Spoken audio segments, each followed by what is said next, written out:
इब्लिस शैतान अपनी गद्दी पर बैठा था। उसके दो चेले वहां आए और बोलने लगे, उस्ताद, आज हम बहुत बड़ा काम करके आए हैं। इब्लिस खामोशी से सुनता रहा।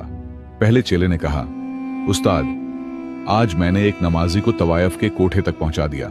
दूसरे ने कहा, और उस्ताद, मैंने एक नमाजी को शराब खाने तक पहुंचा दिया। यह सुनकर इब्लिस जोर से गरजा और बोला, बेवकूफों, इसमें कौन सा बड़ा काम कराए हो? इस दौर का मुसलमान तो नमाज को ढाल बना चुका है। इसी की आड़ में वह सारे गलत काम कर रहा है, तो तुम मुझे कौन सी अच्छी खबर सुना रहे हो? इतने में उसका तीसरा शागिर्द आया। उसने कहा, उस्ताद, आज मैंने कुछ मदरसे जाने वाले बच्चों को बहकाकर खेल कूद में उलझा दिया। यह सुनकर इब्लिस बहुत खुश हुआ और उठकर नाचने लगा। इधर उसके दोनों शागिर्द नाराज हो गए। उन्होंने कहा, हम दोनों ने इतना बड़ा बड़ा काम किया, लेकिन उस्ताद खुश नहीं हुए, और यह बच्चों को बहकाकर आया तो उस्ताद बहुत खुश हो गया। इब्लिस अपनी गद्दी से उठा और तीनों से कहा, एक गधा ले लो और हमारे साथ चलो।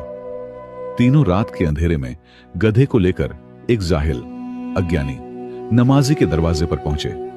इब्लिस ने आवाज दी, हजरत, आपकी सारी नमाजें अल्लाह की बारगाह में कबूल हो गई हैं।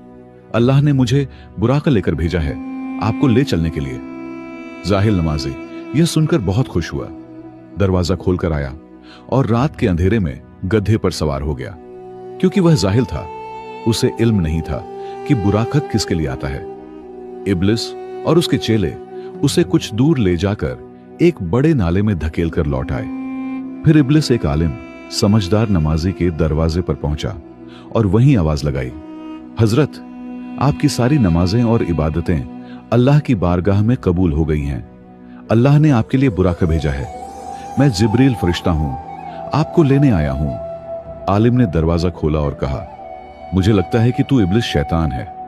भाग जा यहां से, मरदूद, ला हौल वला कुव्वत। इतना सुनना था कि इब्लिस गधा वहीं छोड़कर अपने चेलों के साथ भाग गया।